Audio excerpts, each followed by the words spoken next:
Or was it always the same science?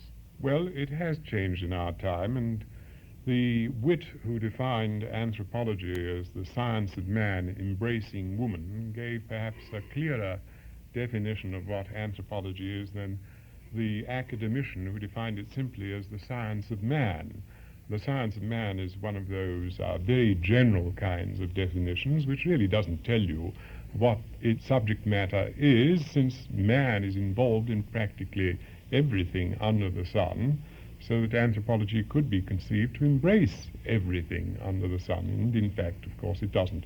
Anthropology is interested in the origin of man as a physical being, his evolution from the non-human mammals, such as the extinct groups of apes from which he may have originated, the study of his growth and development from conception on in relation to the environments, physical and social and cultural and religious, in which he undergoes that growth and development. And the second great field of anthropology, the first being physical anthropology, the second is the field of cultural anthropology, or social anthropology, or as it is sometimes known, ethnology, which is concerned with the origin and evolution of man's social ways of life, his institutions, his pots and pans, his laws, his morals, his ways of life, his clothes, and concerned principally with, in a few words, the learned part of his experience. This is cultural anthropology, and these two great divisions constitute the subject matter of anthropology.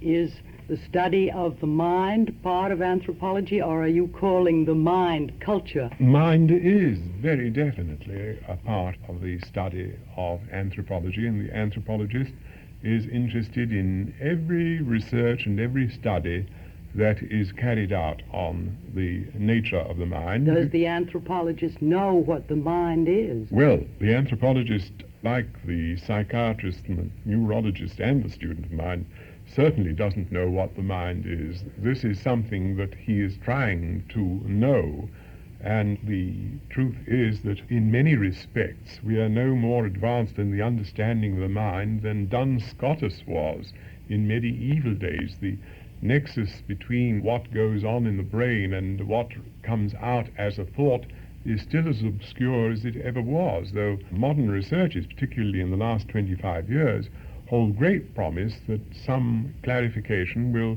be forthcoming. But the anthropologist is deeply interested and has himself made quite sizable contributions to the better understanding of the manner in which the mind works. Someone said that what is matter, never mind. What is mind, never matter. Do you subscribe to that? Well, I don't subscribe to it. This was the line that was given by Bertrand Russell in order to show what philosophers and others thought about mind. The philosopher, when asked what is mind, would say no matter, and the physicist would say never mind, because of their totally different viewpoints and approaches. But there can be not the least doubt, at the present time at any rate, that the physical substrates of what we call mind are very necessary parts of the process which we call behavior, which is another synonym for mind, because we can, by giving you different kinds of pills with different chemical constituents in them, or injections of various kinds, certainly alter your behavior in a manner that we can predict, and also compute the length of time that it will take before you return to normal.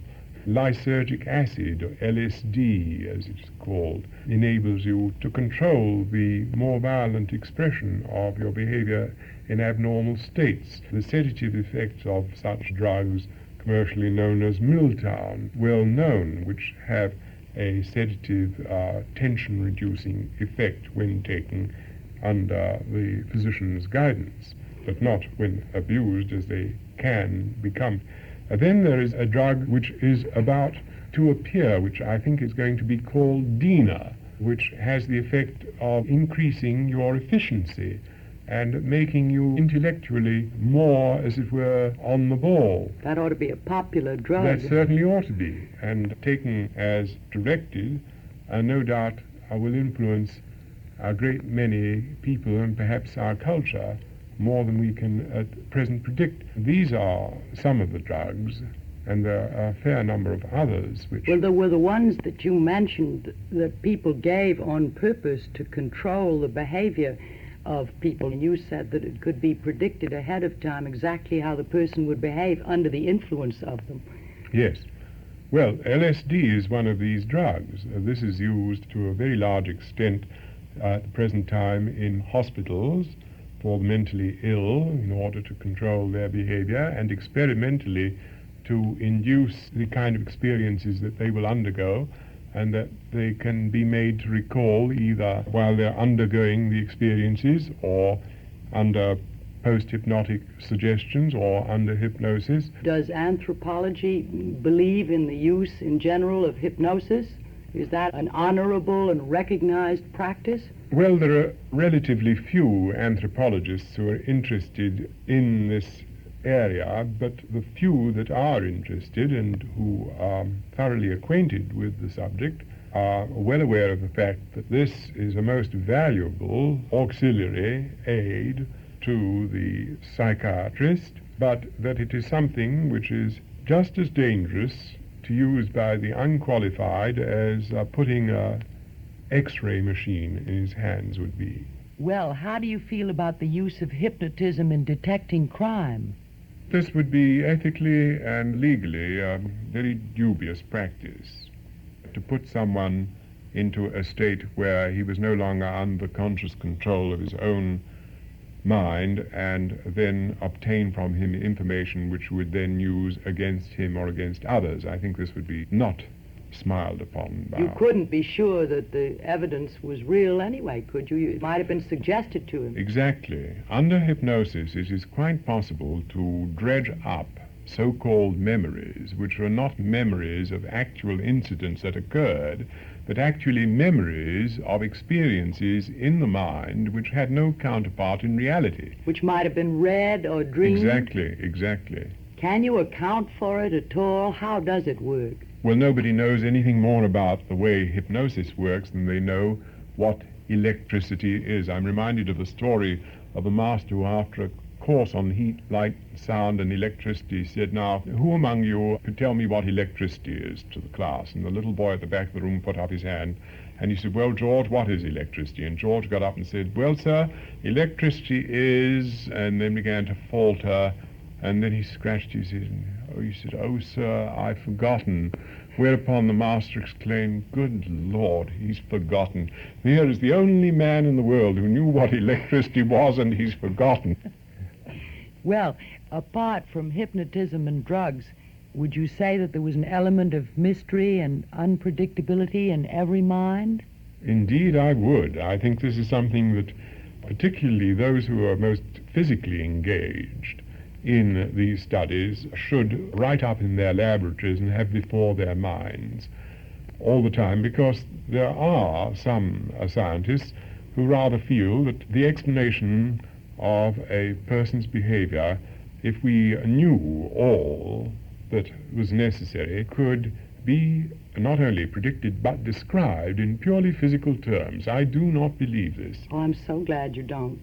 I do not believe it for the very simple reason that I think the mind is a vastly more complicated mechanism than a good many of the students who are devoted to one small aspect of its functioning are inclined to believe. They see their chemical formulae, their molecules, their atomic arrangements, and this is all to the good. But it is likely to narrow the vision of such researchers, who increasingly become so preoccupied with their physical approaches that they lose sight of the fact that mind and behavior and a human being is something much more than simply a colligation of the atoms hitting each other in various eccentric ways and thus giving off, as it were, the epiphenomenon of behavior. It isn't like that at all. if we ever get to that stage, and there's a very real danger that we may, we had better give up altogether. This is to make man into a machine. That's what you call the insectification of man? Precisely. Also the mechanization, the materialization of man. And what we have to remember is that man, in addition to being a group of molecules, is also the one organism in the world thus far as we know, who is able to generate novelty, something new that was not before, to produce out of the symbols that he is so eminently capable of using vastly new ideas, and not only vastly new ideas and counterparts of reality, but even to penetrate the mystery that he always finds after he has penetrated a mystery. Do you believe that we will always find a further mystery after we have penetrated mysteries in man? Do you believe that he is ultimately quite unexplainable? Or do you believe that the time will come when he will be explained fully? I don't think that he will be explained fully any more than I think that any complex structure will be explained fully, because it is the history of experience in scientific investigation that every time you have solved a problem, you have, in the course of the solution, come across so many new and more interesting problems which are complete mysteries, or virtually so, that it becomes an expanding series of horizons, not a single horizon, but horizons in a multi-dimensional continuum. Was it the inexplicability and the mystery that first captured your imagination? How did you become concerned with it sufficiently to make it your life work, this study of man? Well, I suppose this begins largely with the fact that my mother was a Russian refugee who came to England when she was 18 years of age. She was a political refugee. And my father met her in a hat shop, being himself of Polish descent, but established in England. And here was I, brought up in a household of this mixed ancestry in England as an Englishman and also by religion a Jew, in an environment, in a household in which there were quite often a number of political refugees from the Tsarist government who would play the balalaika and sing these marvelous Russian songs, and smoking, of course, Macedonian tobacco. To this day I can't catch a whiff of it, but I follow whoever may be smoking such a cigarette, etc. It's so nostalgic. And drinking hot tea in glasses? Oh, yes, of course, and putting the sugar in your mouth and sucking it very loudly through your sugar. How did you hold the glass not to burn your hand? Oh, I could well, never find that out. Well, we used to have glass holders in which you put the glass and drank, but many times it wasn't done so at all. I suppose these people developed calluses on their fingers eventually from holding such hot glasses. And also there's another way in which you can prepare tea in which the water at the bottom of the glass isn't as hot as it is above. This is a wonderful trick, and it's quite spectacular. But however, the fact is that being interested, you see, in strangers of this type were not really strangers. There were Russian Jews, there were Polish Jews, there were non-Jews, there were atheists, agnostics. Anarchists? Oh, yes. And Lovely anarchists. Of course, lovely anarchists, after whom the police were zealously searching on a cachet issued by the Russian government to the British government. And one of these, Peter the Painter, I actually knew. The famous Sydney Street affair in which Mr. Churchill first established his fame as Home Secretary. This was, I believe, in 1911, the Sydney Street affair. At any rate, I remember this very well. You were rather small then. Yes, I was at this time 6 years of age. And in such an environment, in England, I couldn't help but sort of be interested in different kinds of human beings. And this was a period, too, in London, where on the streets you would see men from all over the world. After all, England was still the great imperial power, and you would see Asiatic Indians and Negroes and Chinese and people from all over the place. And this enormous variety of human beings undoubtedly worked on me unconsciously. Then I had the very good fortune to go to a school where I had a very fine group of teachers who were extremely interested in children as human beings. I didn't know this at the time. At any rate, I decided that I had better embark upon life on my own before I was 14 years of age. And so I joined the crack regiment of the British Army, which was the Welsh Guards. It's a long way from the Welsh Guards to the campuses of American universities, Yes. isn't it? And in the Welsh Guards, I was there for 26 days, and among the qualifications I was asked to state that I might possess that I also boxed. This came to the ears of a professional boxer who was in my hut in Caterham in Sussex. And he decided to use me as a punching bag. So his way of greeting me in the morning was to empty a bowl of slops, a pail, over my head, you see. This is where I was awakened regularly every morning, for the duration of about 9 days, I think this was. And then he would use me as his boxing partner. Fortunately, he was once practicing shortly after this with another member of our hut, heaving a huge stone to each other, and this hit him on the head, so it put him into hospital, so I was relieved for the rest of my stay. Am I correct in remembering that you said 26 days was your whole experience in the 26 Welsh days. Guards? What Yes. happened on the 26th Well, day? my mother by this time learned where I was, you see, and she communicated with the commandant and said that I was only 14 years of age and that I was way underage. You couldn't be in the army, you see, until you were 18. And I had said that I was 18. I was 5 Did you feet. look 18? Oh, yes. I always had the misfortune of looking much older than I was. At any rate, the commandant sent for me, and he was a very nice man. I still remember his name, Colonel Lewis. He said he just wanted to see this boy in the regiment, which had broken many a strong man's heart. And having taken a look at me, he then dismissed me, and I was demobilized and given a suit of clothes and heavy boots, and I still have the boot brushes with which I polish my shoes. And my number, I still remember, was a WG5998. That was my number in the Welsh Guards. Well, you weren't really there long enough to get marks on your soul, were you? Oh, no, but it was a stirring enough and, in a sense, scarring enough experience for me to realize what the life of a soldier was, and what an army is, and what military intelligence is. And I've always subscribed to Aldous Huxley's charming description of intelligence, in particular reference to military intelligence, that if you look up any encyclopedia under the word intelligence, you'll find it defined in descending order of value as 1, human intelligence, 2, animal intelligence, and 3, military intelligence. Having acquired military intelligence, how did you get back into human education? Where did you get your scientific training, Dr. Montagu? I went to evening classes in London and studied in order to qualify myself for entrance to a university.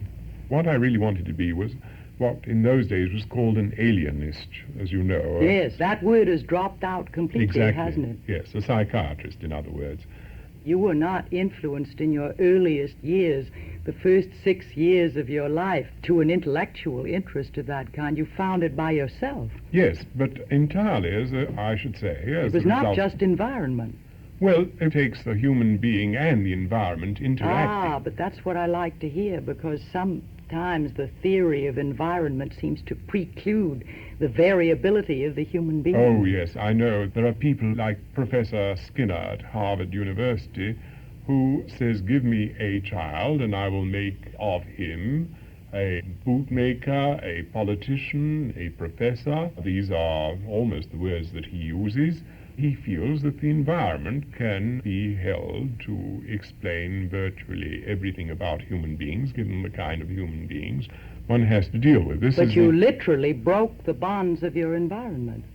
Well, I certainly think that all of us who are ever going to do anything in the world must break the bonds of some part of our environment. But on the other hand, I would say that everything that I have ever done in my life, any original ideas that I've ever had and developed, I can trace to the stimulus that I've received from living in a group with other people who have constantly provided the kind of oblique insights, the kind of clues in their own work and ideas and thinking which has set me off. For example, when I went to University College, London, I was there exposed to Professor J.C. Flugel, who was the first psychoanalyst teaching in an English university, and in whose own personality was realized what I would consider to be the ideal human being. Was psychoanalysis a regular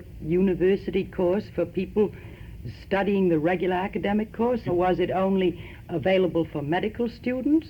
No. Because we don't have psychoanalysis No. even today here as a part of college academic course. No, it was one of those happy pieces of good fortune of which I have been the heir on more than one occasion.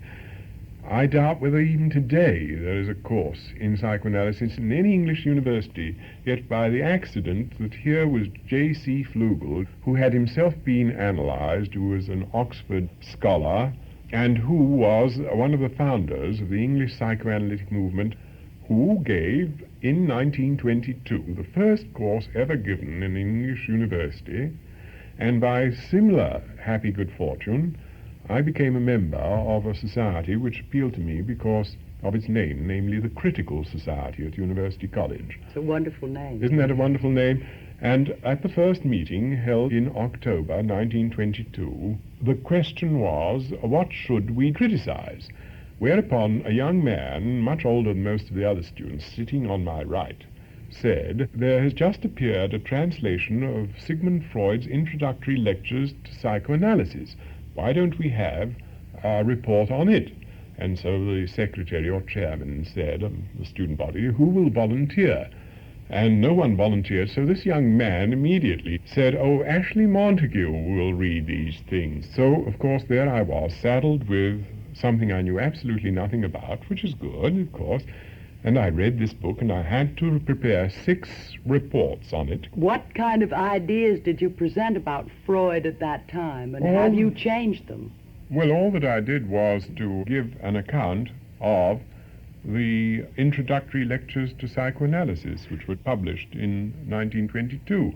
And I presented the material, boiled down from Freud's book in these 6 talks, and we discussed them critically. Now, what we said, I haven't the vaguest idea at this time. But would you remember whether you have changed Oh, your yes. faith in their wisdom and their essential verisimilitude? Or do you feel now that you would say the same thing again, that Freud once and for all established certain truths? Well, I would say this, that the ideas were quite novel and therefore struck us with unwanted force, and I certainly was extremely impressed with them and became an ardent defender of Freud when he was being most attacked, and continued to be so. But with the course of the years, I had occasion to challenge some of Freud's quite fundamental ideas. For example, the idea of the Cyclopean family, which he developed in Totem and Taboo. What is the Cyclopean family? Well, from the Cyclops, the one-eyed Well, person? yes, this would be the tyrannical father, you see, who drives his own sons out of the family because he becomes jealous of them and their needs, and they return, you see, and kill him. Now, this is a motif which is found in many myths, and so far supports a great many of Freud's very brilliant theories. But in this book, he generalized this idea as a basis for the origin of society, and also as a basis for the origin of incest laws, so that, you see, he felt that the sons were jealous of the father's wives. The father instituted laws forbidding marriage with close kin, and this, Freud suggested, was the origin of incest laws. And you don't hold with that anymore? No, we think this highly improbable. On the other hand, we don't know the origin of incest laws anywhere, but we do think that one theory which has it that if you want to have an ambassador who will represent you in another society, make laws which will cause young men and women to marry outside of your society rather than inside. When you said we right now, were you referring to a new group of people with psychoanalytic theories to which you belong, or were you using the editorial we? We, in the sense of most anthropologists. But was this still ordinary academic training in university? Could you take anything you want? Could you concentrate on the sciences of man and not take anything else? Oh, yes, because one of the important things that I failed to mention was that instead of reading for a degree, what I decided to do was to take any course I wished, and I was registered for the diploma in anthropology.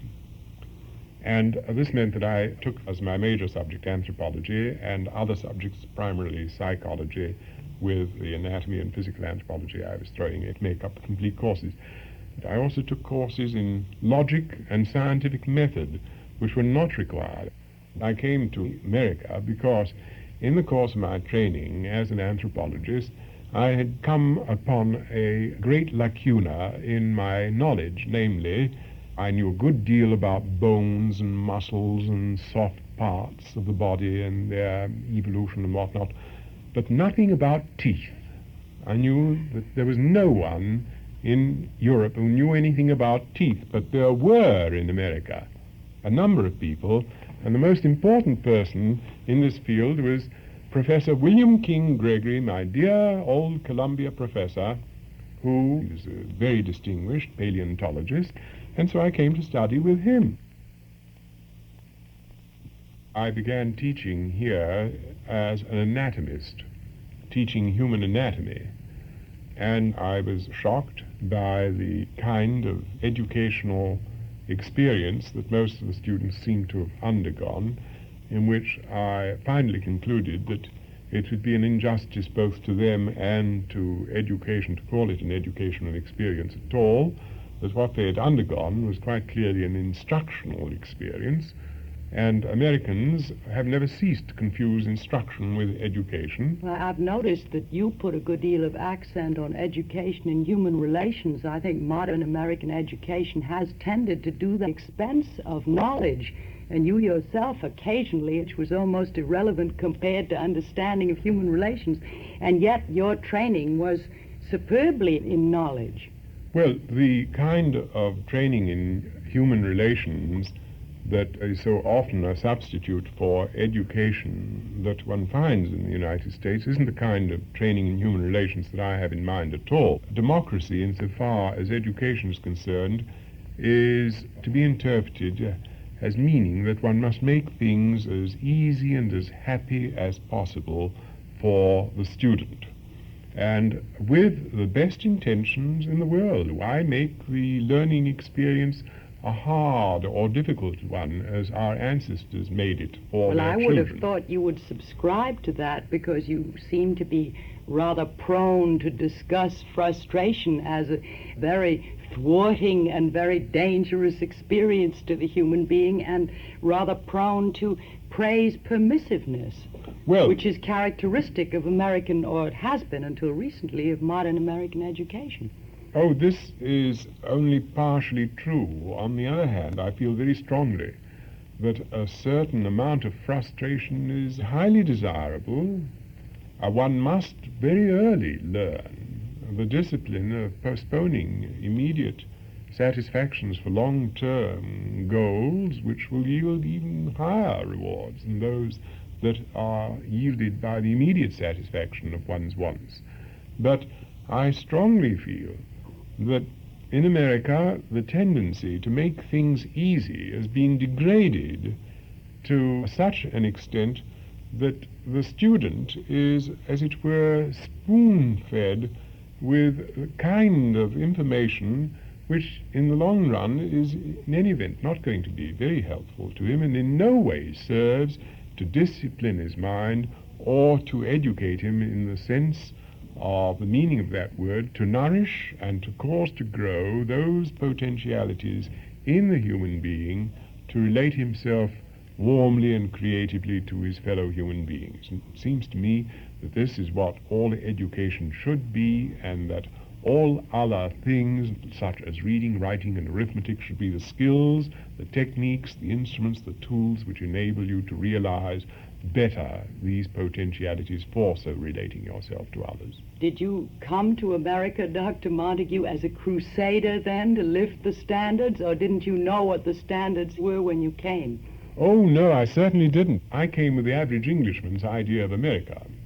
First of all, America was paved with white tiles, all the streets were, and gold was to be found everywhere. Not that I was interested so much in the gold, except the gold that was in fossil teeth, perhaps.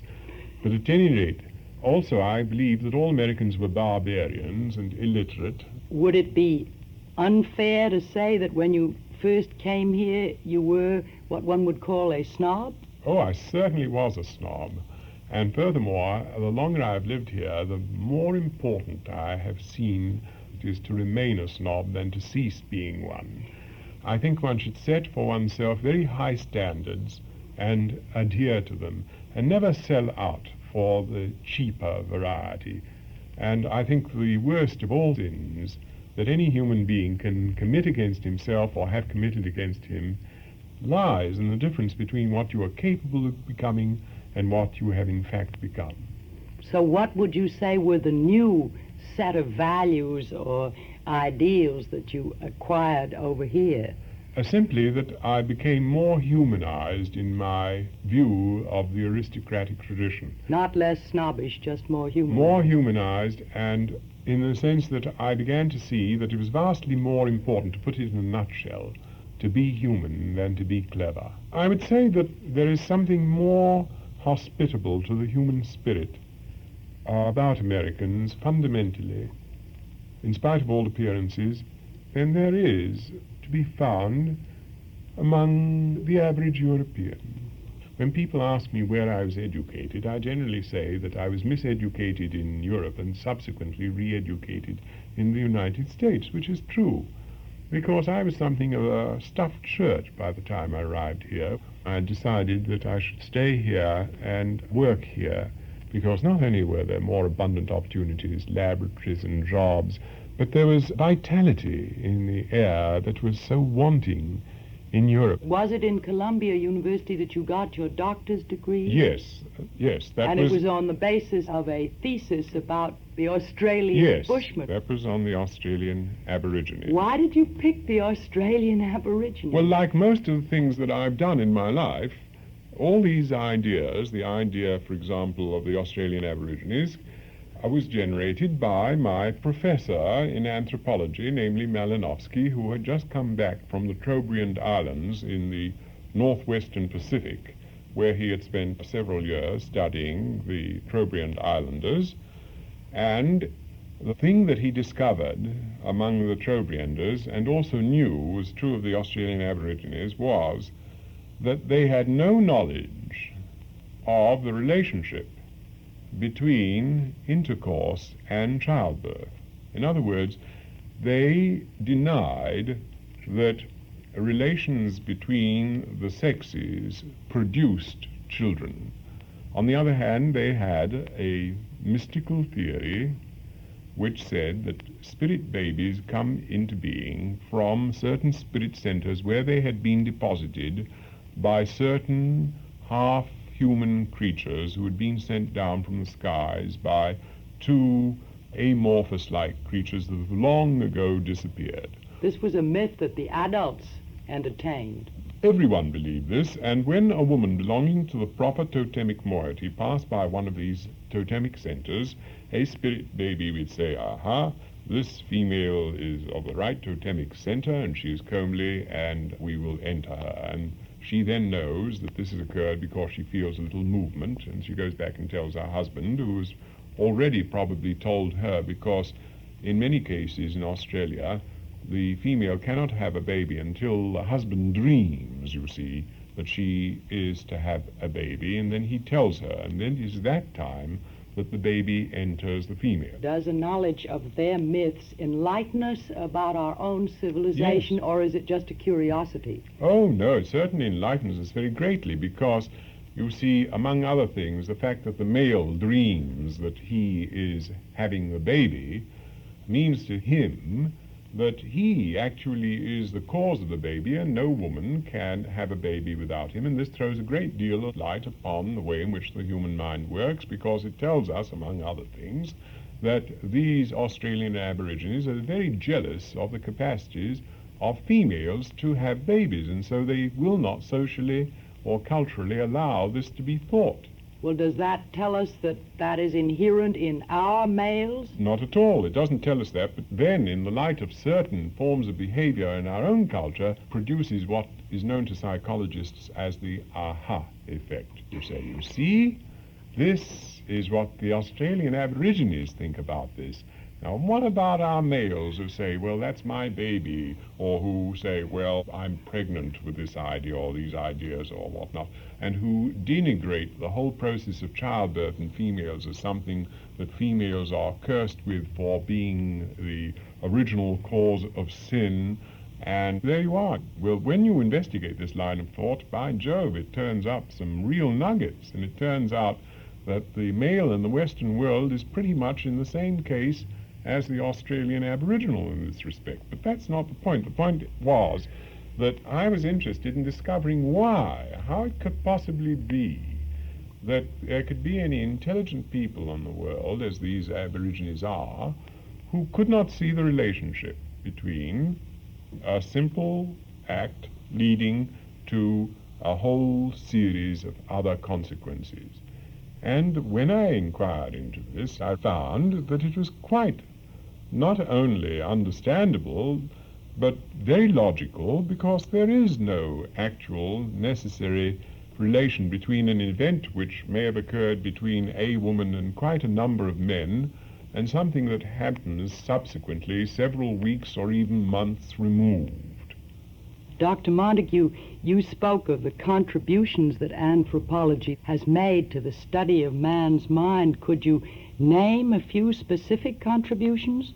Well, anthropology has made one of the most fundamental, I think, of all the contributions, namely to demonstrate that universally the human mind functions in fundamentally the same way. There were several schools of thinkers who held up until quite recently that the minds of different peoples, different so-called races or ethnic groups, functioned in very different ways from our own, and these differences were biologically determined.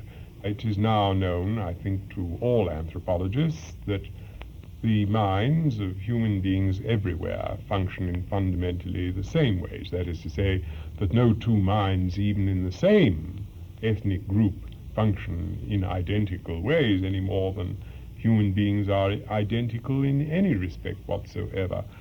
But that insofar as fundamental differences are concerned, human beings anywhere can do what human beings everywhere can do. You mean the potentialities of the same? Yes, and that the differences that we observe in the functioning of the minds of different ethnic groups are due not to biological differences inherent in their structure, but are due, we have every reason to believe, principally to the differences in the kind of experience, the history of the experience of the group which their members have undergone. If you're brought up, for example, in the Kalahari Desert as a bushman, you're likely to think very much as the bushman does, and the bushman thinks eminently well, but very differently from ourselves. We, who are able to work out problems in differential calculus and vector analysis and other such things, tend to look down upon people who can neither read nor write nor do such problems. You mean that the Kalahari Bushman, given our education, could do what we do, or would it take generations for him to enable to stand on the shoulders of others and see what we see? I think it could be done in one generation, certainly, and we have good reason to believe that this is so, because we have experience of human beings who come from cultures in which they could not read or write. In fact, a book was published last year by a member of a Central African tribe entitled "I Was a Savage," who now lives in Los Angeles, and who learned to read and write through the missionaries who came to live in his particular area, and who lives the life of a Western civilized man in that great jungle otherwise known as the city of Los Angeles. Far more of a jungle than Africa. Oh, precisely. Has the divisions of the mind been changed by modern anthropology? That is, the sections which are capable of influencing our emotions of different kinds of thinking, are the lobes and the cerebellum, as it used to be called. Are they changed? Do we know more about it, or the same? Well, we know a great deal more about the structure of these various parts of the brain, but this largely through the work of anatomists, neurologists, and neuropsychiatrists and psychologists. The anthropologist's contribution to the greater understanding of the mind has been principally in the area of its functioning. Namely, we have always assumed, for example, that in any given society that men would always behave in a masculine manner, and that this was biologically determined, and that women would behave in essentially a feminine manner.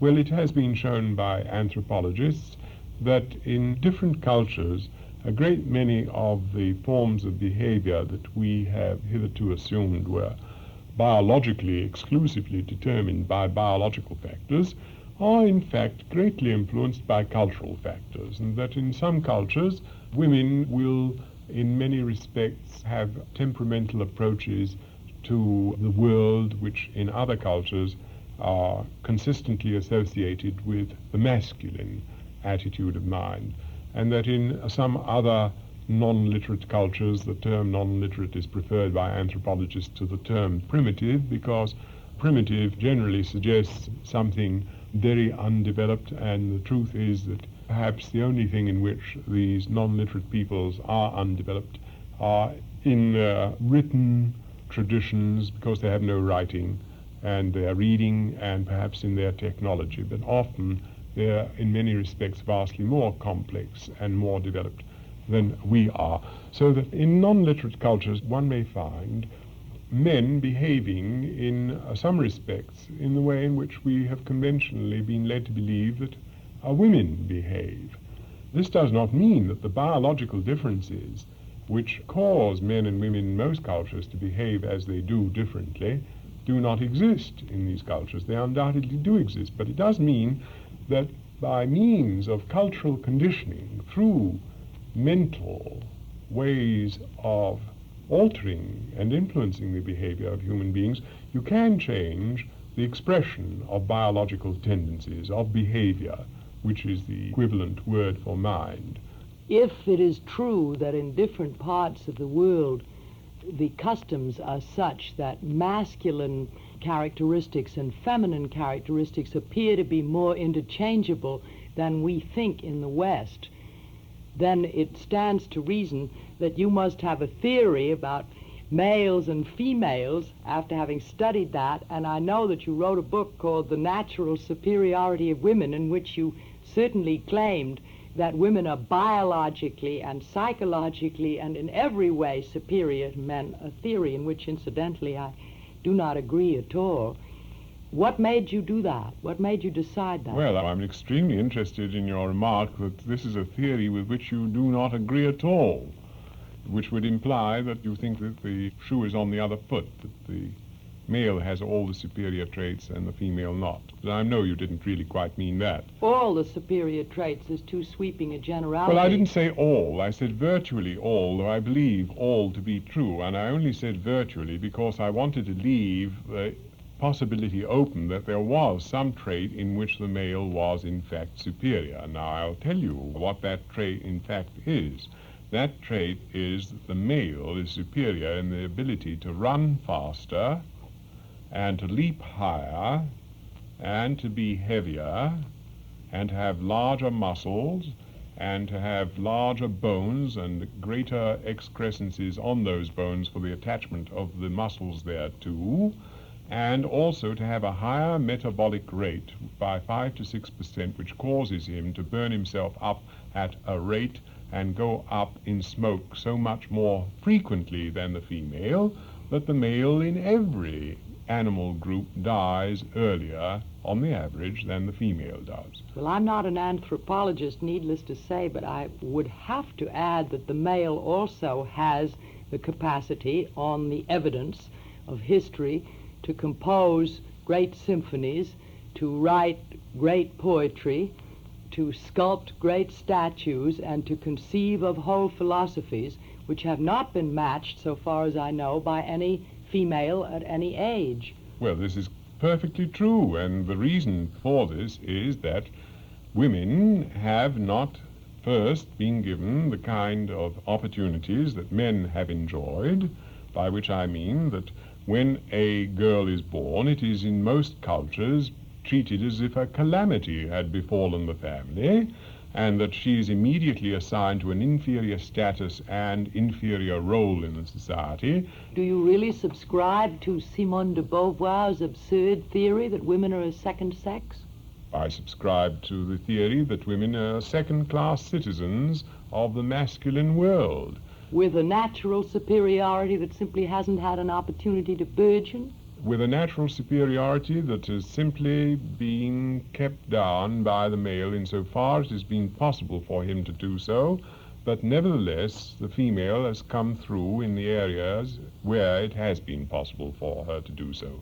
She, it is true, has not written the great poetry, or created the great sculpture, or made the great paintings. Her greatest works remain unsigned and unsung, and these are far greater than all these things, the sculpture, the painting, and the poetry put together. These are human beings, and the greatest work of art that a human being can make is another human being. But the human being that the woman makes scarcely ever turns out to be what she wanted it to be, whereas the symphony or the work of art that the man creates is exactly, or more or less exactly, relatively exactly, what he planned. But this is not her fault. This is usually because the male or female who has developed in a world which has been largely ordered by male values, by what the male has considered is desirable. And I think that it can be shown that the male's values are really fundamentally anti-human, that the female's values are biologically based in a long history of mammalian evolution which takes us over some 75 million years, in which as a mother she has to function in certain ways which are creative, whereas the male functions essentially not because it is in him, but because of the historical development of the societies in which human beings have developed. He functions for the most part destructively. The male or female who has developed in a world which has been largely ordered by male values, by what the male has considered is desirable. And I think that it can be shown that the male's values are really fundamentally anti-human, that the female's values are biologically based in a long history of mammalian evolution which takes us over some 75 million years, in which as a mother she has to function in certain ways which are creative, whereas the male functions essentially not because it is in him, but because of the historical development of the societies in which human beings have developed. He functions for the most part destructively.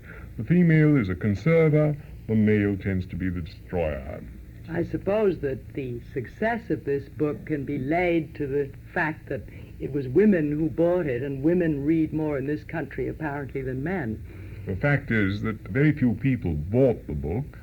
A great many people have read it.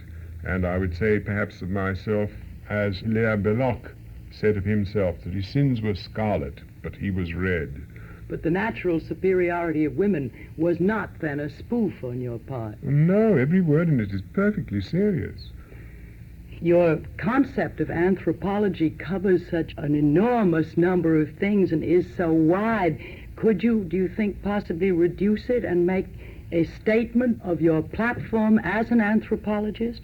Well, above and beyond all other things, an anthropologist must be a scientist. That is to say, he must be a person who is characterized not by a willingness to believe or to disbelieve, or a person who is interested in pushing some pet prejudice or passion or theory that he may hold. He must be characterized by the quality that distinguishes all scientists, namely by the desire to go out and discover what is, and to state what is when he has found it, no matter what traditions he may be outraging in the process, and no matter what respectabilities he may be challenging, however hallowed by time or fortified by the aforementioned respectability.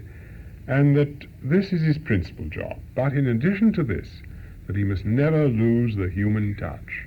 I regret to say that I have lived to see, from a period in which I grew up as an anthropologist, when it was still possible for an anthropologist to cover the whole range of anthropology, to live through a period when the grey shadow of specialization is falling over anthropology, where I now meet men who cannot talk about anthropology. All they can talk about is the particular way in which certain Indians wove baskets. Others can stick pins, as it were, into classifying this type of ethnic group, but they don't know anything about the other ethnic groups. In other words, over-specialization, in which the man becomes so over-specialized that he loses all vision of the larger purposes which he should be engaged, and with the kind of hand-washing indifference which has been recommended by many teachers to their students, who say, this is our science, these are our findings, it's none of our affair what anyone does with them. If you take that kind of view, then you are likely to find your views in the hands of people who don't know what to do with them, and who haven't the wisdom to know what to do with them, and who almost certainly make misuse of them. The culture in which we are living has no respect, actually, for scientists, except as journeymen, handmaidens of the persons who really believe that they know what a society should be and how these missiles should be used. And this is the society which is engaged in sending around the world as its representatives, men who may be characterized by the fact that they're the only bulls in the world who carry their own china shops around with them, and who mess up our relations with other nations so effectively that we still are unaware of the genuine reasons why, after pouring these billions of dollars into these countries, we still are the most unpopular of peoples among them. This is where the anthropologist can make fundamental and immediate contributions, but no one is using him. He has a twofold task. In other words, he has the task of investigating man and the task of teaching man. Exactly. Fundamentally, his study is the nature of human nature. And it is the nature of human nature, in other words, what man is born as, what he is born with, or what perhaps he is born for, if he is born for anything, that he should be engaged with. And this is what I propose to develop in our further talks in these series, namely, to inquire into the nature of nature and the origins of man himself as a behaving human being, taking him back to his prehistory, and after we've got him established as man, to begin then not where we have traditionally been told that life begins, whether at 40 or at birth, but rather to take him back to conception, whereas much wiser compatriots and friends, the Chinese, recognize life begins. And in order to discover not only what the human being is at birth and what he subsequently becomes, but also the direction in which we as human beings must go if we are to realize our evolutionary destinies. During our next discussion then, Dr. Montagu, you propose to go back to the womb, where, as you have just said, all human experience apparently begins, and show what you believe to be the great influence of prenatal life on man's whole subsequent development.